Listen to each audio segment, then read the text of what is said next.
Hi friends, welcome to Ram and Madhu. ఈరోజు వీడియోలో chapati curry ఎలా చేయాలని చెప్తున్నా అండి. ముందుగా స్టవ్ మీద డిష్ పెట్టుకొని 3 టేబుల్ స్పూన్స్ ఆయిల్ యాడ్ చేసుకోండి. ఇప్పుడు సన్నగా తరిగి పెట్టుకున్న పెద్దలపాయ వేసుకొని కొంచెం వేగనివ్వండి.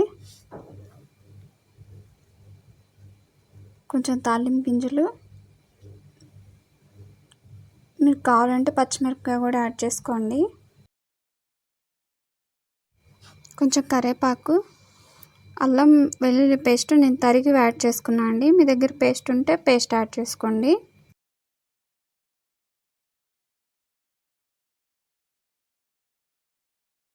ఉల్లిపాయలు కొంచెం రంగు మారినాయి కదండి. ఇప్పుడు సాల్ట్ యాడ్ చేసుకుందాం. కొంచెం పసుపు,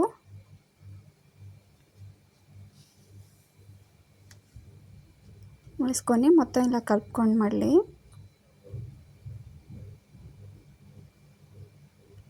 ఇప్పుడు ఉడకబెట్టుకున్న బంగాళదుంప ఉన్నాయి కదండి, అవి యాడ్ చేసుకోండి.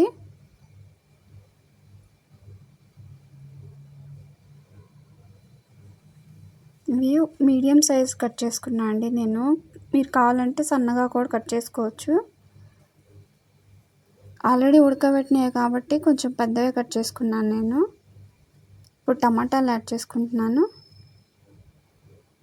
వేసుకొని మూత పెట్టి ఉడికించుకోవాలండి.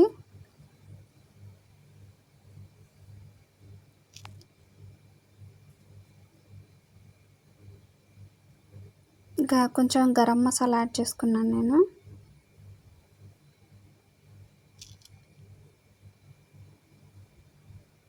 ఇన్ని పెద్దగా ఉంటే ఇలా చెప్పుకోవాలండి గంటతోటి.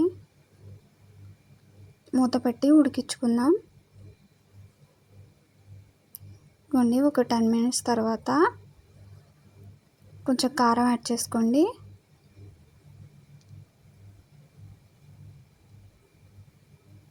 మొత్తం ఇలా కలుపుకోవాలండి కారం వేసుకొని.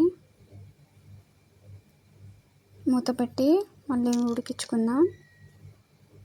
ఒక 5 మినిట్స్ తర్వాత కొంచెం వాటర్ యాడ్ చేసుకోండి. నేనైతే ఒక టీ గ్లాస్ వాటర్ యాడ్ చేసుకున్నాను, సరిపోతాయండి. టీ గ్లాసు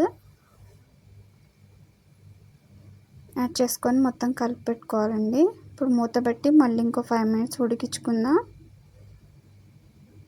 ఇవ్వండి, ఒక 5 మినిట్స్ తర్వాత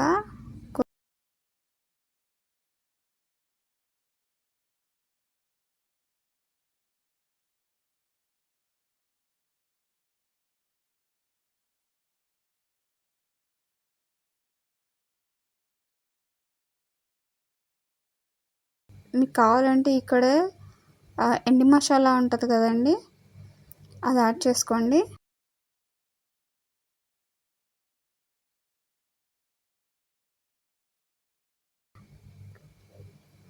యాడ్ చేసుకొని ఉప్పు సరిపోయిందో లేదో చెక్ చేసుకొని, సరిపోకపోతే యాడ్ చేసుకోనండి ఈ టైంలోనే.